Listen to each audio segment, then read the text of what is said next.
Un momento en el que tu mundo, tal y como lo conoces, se parte en dos para siempre. Yo no soportaba vivir conmigo mismo. Algo está mal dentro de mí. Yo vine roto de fábrica. Pero el vacío siempre vuelve. El vacío siempre está ahí. Y cuando uno está tan hecho mierda y no encuentras la causa, empiezas a pensar que el problema eres tú. ¿Qué coño te está intentando decir la vida con todo esto que te está pasando, no? Puede que ahora mismo lo único que sientes es que te han robado la vida. Si encuentro en mí un deseo que nada en este mundo puede satisfacer, la explicación más probable es que yo creo que hay dos tipos de dolor en el mundo. Primero están esa gente que sienten que ha nacido con malas cartas desde el principio, ¿no?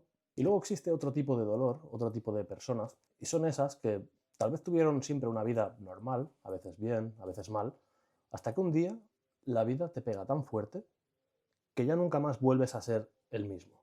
¿Sabes? Un diagnóstico, un accidente grave, una pérdida, un momento en el que tu mundo, tal y como lo conoces, se parte en dos para siempre. Este vídeo lo hice pensando en una amiga a la que tengo un cariño muy especial y que por desgracia le tocó vivir algo así, ¿no? Una tetraplegia. De la noche a la mañana. Un día tenía sus sueños, sus metas, y al día siguiente su vida cambió. Y ahora se encuentra en una silla preguntándose por qué y qué será de su vida.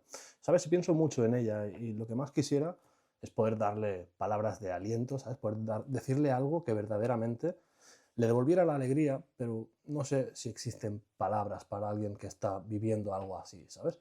Y hay un dolor muy cabrón que poca gente conoce probablemente, y es ese momento en el que ves a las personas que te quieren, las personas de tu entorno, que con todo el amor del mundo y con su mejor intención intentan darte esas palabras de ánimo, ¿no? Y tú lo ves y ves el esfuerzo que hacen y ves que te quieren y ves que intentan ayudarte y no pueden ayudarte, simplemente no llegan. Y esa soledad de saber que están intentando ayudarte y no pueden ayudarte, a veces es más dura que el propio dolor, ¿no? Porque te deja completamente solo con algo que nadie más conoce a tu alrededor, ¿sabes? Y yo no he pasado por ahí, a mí la vida no me ha dado un golpe tan duro, o sea, yo no sé lo que es vivir eso. Pero sí que pasé por una depresión que duró casi una década, con un trastorno de pánico severo, muy grave, ansiedad generalizada, un cuadro horrible que duró muchos años, hipocondría. Yo literalmente llegué a creer que mi vida iba a ser así para siempre. Anulado como persona, con una incapacidad brutal para trabajar, para salir de casa. Estaba encerrado en mi cuarto tomando un montón de medicación, ¿sabes? Y pensar que ese va a ser tu día a día para siempre es lo que a mí me causaba tanto dolor, ¿no? Yo había días que dormía 14 horas al día, ¿sabes? Y no para descansar, sino para que el tiempo pasara rápido, ¿sabes?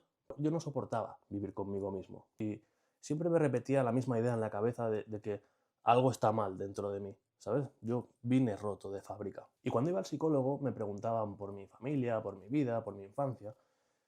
Y yo he vivido cosas jodidas, ¿sabes? Pero no sabía muy bien qué contarles porque no había nada tan grave como para terminar así, ¿no? Nada que no haya vivido literalmente cualquier persona. Yo tuve una infancia difícil, ¿sabes? Tuve un padre ausente, alcohólico, ludópata, problemas en casa, éramos muy pobres, pero ¿ves lo que te digo? Nada que no haya vivido cualquiera. Y cosas mucho peores ha vivido otra gente, ¿no? Yo sentía que no podía señalar con el dedo un detonante claro que explicara todo ese sufrimiento. Y eso es todavía peor porque encima te sientes un puto fraude, ¿sabes? Como que no tuvieras derecho a sentirte así, ¿sabes? Antes de que me pasara todo esto, antes de que explotara todo, yo tenía trabajo, yo tenía familia, tenía amigos, tenía hasta una novia que me quería y estábamos bien, ¿sabes? Con el tiempo, evidentemente, lo perdí todo porque si yo no podía vivir conmigo mismo, pues imagina a los demás que no tienen ninguna puta obligación de quedarse ahí, ¿no? Además, en aquellos tiempos no se hablaba de salud mental como se habla hoy. Mi familia no entendía nada. Oye, para allá. Como decía, mi familia no entendía nada y yo tampoco, la verdad. Yo buscaba y no encontraba una causa clara. Y cuando uno está tan hecho mierda y no encuentras la causa, empiezas a pensar que el problema eres tú. Y aunque no es lo mismo y no puedo comparar mi dolor con el de mi amiga, porque el dolor es algo muy personal y sería una falta de respeto, sí creo que cuando tocas fondo, en el sufrimiento más profundo, hay algo que nos une a muchos y es la sensación de no soportar la vida que tienes. Y este es el primer vídeo del canal y quiero contarte cómo yo superé la depresión y ojalá que este vídeo le sirva al que lo llegue a ver, ¿no? Mira, mi teoría es que la psicología moderna, la terapia, ayuda, es útil, es necesaria y puede darte herramientas, ¿vale? No dejes de ir, pero pienso que cuando uno está tan hundido, no hay técnicas, no hay consuelo, no hay nada puede ayudarte a ese nivel de profundidad, ¿sabes? Porque según mi propia experiencia, yo lo que sentía era un vacío enorme que no podía llenar con nada, ni con adicciones, ni con distracciones, ni con parejas, sexo, alcohol, amigos, fiestas, nada, ¿no? Yo usaba todo eso para evitar mirar hacia adentro, porque lo que había dentro era un vacío devastador que me estaba rompiendo, ¿no? Y me di cuenta que el problema no eran los ataques de pánico, no era la ansiedad, no era la depresión, era el vacío. El problema era el vacío. Porque el vacío, según yo, no es un síntoma de la depresión profunda, es probablemente el centro de todo, es la causa de todo, ¿no? Así que después de mucho tiempo jodido y después de probar todos los fármacos del mercado, empecé a buscar respuestas por mí mismo, ¿no? Y probé de todo. Probé la meditación, el desarrollo personal, todo tipo de rutinas, ¿no? Desde duchas frías antes de que se volvieran tendencias virales estúpidas, ¿no? Diarios de gratitud, afirmaciones, ejercicio, comer bien, libros, muchísimos libros, ¿no? Y muchas de esas cosas ayudan, al menos a mí me dieron cierta esperanza de que podría salir algún día del barro, ¿no? De que había luz al final del túnel. Pero el vacío siempre vuelve, el vacío siempre está ahí, ¿no? Y entonces un día, entre muchos de esos libros, aparecieron dos autores que cambiaron mi vida para siempre. Y los dos llegaron en el peor momento posible. El primero fue Viktor Frankl y su obra El hombre en busca de sentido, que es ya un clásico y yo lo recomiendo a todo el mundo porque Frankl era un psiquiatra que sobrevivió a los campos de concentración de Auschwitz, ¿vale? Fue prisionero ahí en Auschwitz y ese hombre lo perdió absolutamente todo. O sea, mataron a su mujer, a su hijo, destrozaron su trabajo de investigación de décadas, su vida entera, ¿no? Él vio morir a gente que conocía en los campos, los vio morir de hambre, de torturas, de enfermedades, ¿no? Léetelo porque lo cuenta con mucho detalle y es impresionante, ¿no? Aún así, él logró sobrevivir y escribió esta obra.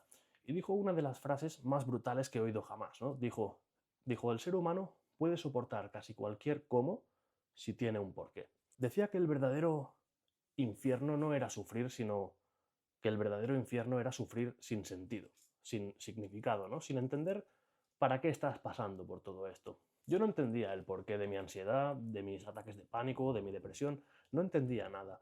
Y cuando no encuentras un sentido al sufrimiento, la vida empieza a parecer un castigo aleatorio, ¿no? Como que te ha tocado a ti y punto. Oye, y he de reconocer que cuando leí esa obra, al leer esa parte del libro, me pareció un buen libro, pero no me cambió la vida al instante, ¿no? Fue como que esa frase tuvo sentido para mí muchos años más tarde. Pero fue la primera vez que pensé, ¿y si no estoy roto? ¿Sabes? ¿Y si simplemente llevo años viviendo una vida sin sentido, sin propósito? Y cuando escuchas algo así después de muchos años de sufrimiento, te obsesionas con la idea de encontrar el sentido, de encontrar el propósito, ¿no? Te obsesionas con intentar entender qué coño te está intentando decir la vida con todo esto que te está pasando, ¿no? Fue en esa búsqueda, que duró muchos años, que apareció el segundo autor, que este sí transformó mi vida, es menos conocido, es Clive Lewis, ¿vale? Lewis era un hombre extremadamente ateo, como yo, ¿vale? Era un intelectual orgulloso de ser intelectual, era un profesor de Oxford que se burlaba de la idea de Dios en sus obras, ¿vale? Él despreciaba la idea de Dios. Y aún así terminó convirtiéndose en uno de los pensadores cristianos más influyentes del siglo XX, ¿no? Es para que veas un poco su transformación. Lewis decía que dentro del ser humano existe un deseo extraño, como una especie de anhelo que nada en este mundo consigue satisfacer del todo nunca, ¿sabes? Ni el éxito, ni el amor, ni el dinero, nada, ¿no? Como que siempre te faltara algo aún teniéndolo todo. Y Lewis dijo una de las frases más transformadoras que he oído jamás. Dijo, si encuentro en mí un deseo que nada en este mundo puede satisfacer, la explicación más probable es que fui hecho para otro mundo, ¿no? Y cuando leí esa frase, ahí sí que algo hizo dentro de mí un clic, que por primera vez en toda mi vida dejé de sentirme roto de fábrica. Y empecé a pensar que, ¿y si ese vacío que siento y que muchos sentimos no es algo que yo tengo que eliminar con pastillas, sino una especie de sed espiritual que este mundo no puede saciar, ¿no? Lewis decía que si la sed existe es porque existe el agua, ¿no? Y parece absurdo, pero estamos diseñados para beber agua o nos morimos, ¿no? Y del mismo modo que existe el hambre porque existe un alimento capaz de saciarnos.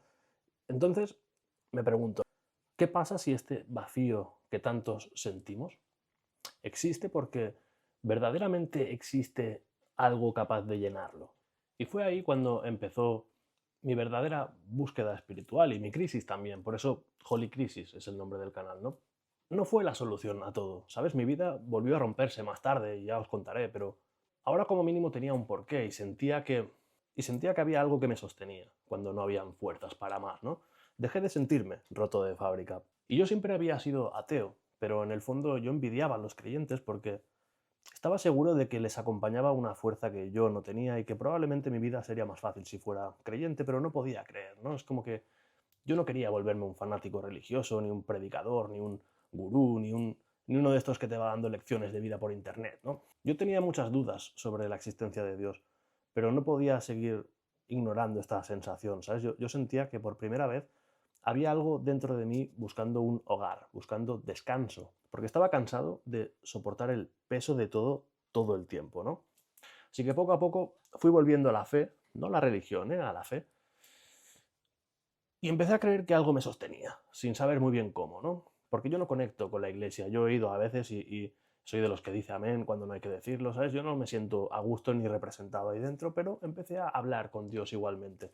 Y no sé cómo explicarlo muy bien sin parecer un loco, pero empecé a sentir que pasaban cosas en mi vida, pequeñas cosas, ¿no? Pequeños momentos de claridad, pequeñas respuestas que iban apareciendo. Yo le hacía preguntas, le pedía señales y iban apareciendo, ¿sabes? Iban pasando cositas, pero justo cuando parecía que mi vida empezaba a tener un poco de dirección, de repente la vida, ¡pam! Mi hermana enfermó muy gravemente. Ella le diagnosticaron un cáncer en estadio 4, un linfoma, y de esto hablaré en otro vídeo. A lo que voy es que si has llegado hasta aquí, quiero ser honesto y, ¿sabes? Yo no tengo las palabras que necesitas escuchar.